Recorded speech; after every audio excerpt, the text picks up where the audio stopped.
नवी मुंबई पोलिसांच्या गुन्हे शाखा पथकाने आंतरराष्ट्रीय ड्रग्जचे मोठे सिंडिकेट्स उद्ध्वस्त केले आहे।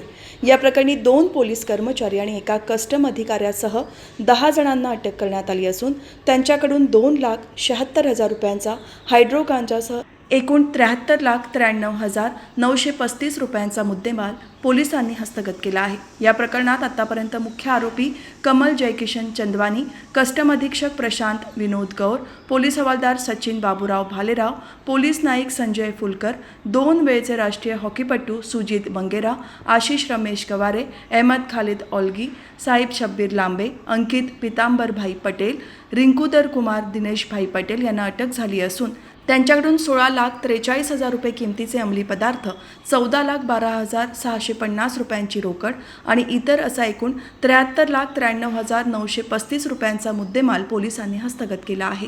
नेरूळ सेक्टर 15 येथे हायड्रो गांजाच्या विक्रीची डील होत असल्याची माहिती मिळाल्यावर अंमली पदार्थ विरोधी पथकाने 14 एप्रिल रोजी येथे सापळा रचून छापा टाकला आणि कारवाई सुरू झाली। या प्रकरणात आणखी काही बडे मासे गळाला लागण्याची शक्यता पोलिसांनी व्यक्त केली असून त्यानुसार तपास सुरू आहे। आपण 14 तारखेला नेरूळ सेक्टर 15 मध्ये आपल्याला एका ठिकाणी गांजाची किंवा अंमली पदार्थाची विक्री होतीये अशी माहिती जेव्हा ANC युनिटला मिळाली तेव्हा आमचे PI संदीप निगळेंची टीम त्या ठिकाणी गेली। जेव्हा त्याच्या टेरेसवरती त्यांनी रेड केली तेव्हा तिथे टोटल 3 आरोपी त्यांना दिसले।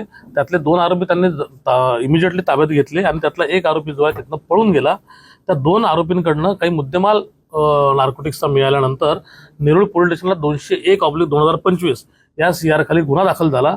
ज्याच्या तपासामध्ये नंतर इतरही काही आरोपी निष्पन्न झाले, त्यांना पुढे जाऊन अटक करण्यात आली। त्यामध्ये आंतरराष्ट्रीय स्तरावरनं NDPSचा माल भारतामध्ये मागवला जातो, तो एअरपोर्टला येतो। एअरपोर्टला आल्यानंतर त्याला क्लिअर करणारा एजंट आहे, त्या एजंटला सुद्धा या गुन्ह्यामध्ये अटक केली। क्लिअरन्स करण्याकरता जे कस्टम अधिकारी त्याच्यामध्ये इन्व्हॉल्व होते त्या कस्टम अधिकाऱ्याला सुद्धा याच्यामध्ये अटक केली। माल आल्यानंतर आणि त्या मालाचे पैशाची डिलिव्हरी करायसाठी ज्या अंगडियांना यूज केल्या गेलं, कॅश देऊन त्याचं USDT मध्ये कन्व्हर्शन, अशा 2 अंगडियाला अरेस्ट केल्या गेली। जो कस्टम क्लिअरन्स एजंट होता ज्याच्या संपर्कामध्ये आमच्या इथले काही लोकल पोलीस होते, खारघर पोलीस स्टेशनचा अंमलदार आणि नार्कोटिक्स सेलचा एक अंमलदार, जो त्या कस्टम क्लिअरन्स असणाऱ्या KK सोबत कनेक्ट होते, अशा 2 अंमलदारांना सुद्धा याच्यामध्ये अरेस्ट केली।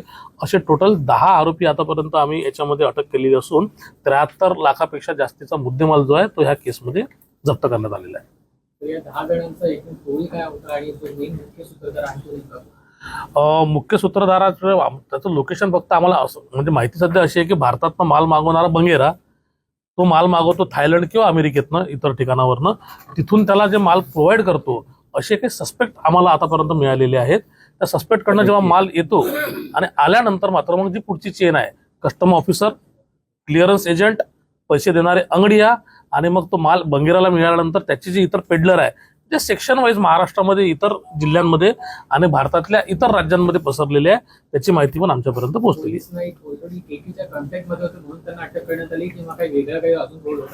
आहे। पोलीस नाईक हे जे 2 पोलीस अंमलदार जे अरेस्ट केलेले आहे ते KK सोबत नमूदच्या गुन्ह्याच्या अनुषंगाने संबंधित होते म्हणून त्यांना अटक केलेली आहे। केवळ KK सोबत ते संपर्कात होते म्हणून अटक नाही केलेली आहे। KKचा जो काही रोल ह्या गुन्ह्यामध्ये आहे त्या अनुषंगाने ते 2 जण कनेक्टेड आहेत। सर, KKच्या बँक खात्यामध्ये अनेकांना खाती वापरलेली पण समोर आलेलं आहे। किती पैसे मिळाले, काय समोर सध्या काय आमचं मल्टिपल ट्रान्झॅक्शन्स आहेत, मल्टिपल ट्रान्झॅक्शनची माहिती मिळालेली आहे, पण ते ट्रान्झॅक्शन कुठल्या अकाउंटमधून गेले, ते अकाउंट कोणाच्या नावाने आहे, त्याचे होल्डर्स कोण आहे, ऑपरेटर्स कोण आहे, याचा तपास चालू आहे आमचा। SIT स्थापन केलेली आहे आपण प्रत्येक आम्ही इतर आरोपी आम्हाला महत्वाचे काही अटक करायचे इंट्रोगेशन त्याच्यामध्ये सर्व सायमल्टेनियसली सुरू आहे आमचं। त्यात महत्वाचा एक विषय तुम्हाला सांगायचा आहे आणखी की KK तो बनावट आधार कार्ड बनवायचा, म्हणजे त्याचं नाव आहे कमल चंदवानी, त्याने माल मागवला नवीन झा फॉर एक्झाम्पल, मग नवीन झहाच्या नावाने एक आधार कार्ड बनवलं, त्याच्यामध्ये फोटो KKचाच आहे, मग जेव्हा पार्सल आलं त्याची डिलिव्हरी करायला आधार कार्ड दाखवायला लागेल, तर तसं बनावट केलेलं, फॉर्जरी केलेलं तो आधार कार्ड दाखवायचा, म्हणून त्यात फॉर्जरीचे सुद्धा सेक्शन्स आपण गुन्ह्यामध्ये ऍड केलेले आहे। यापूर्वी पण त्याच्यावर दाखल आहे, दाखल आहे।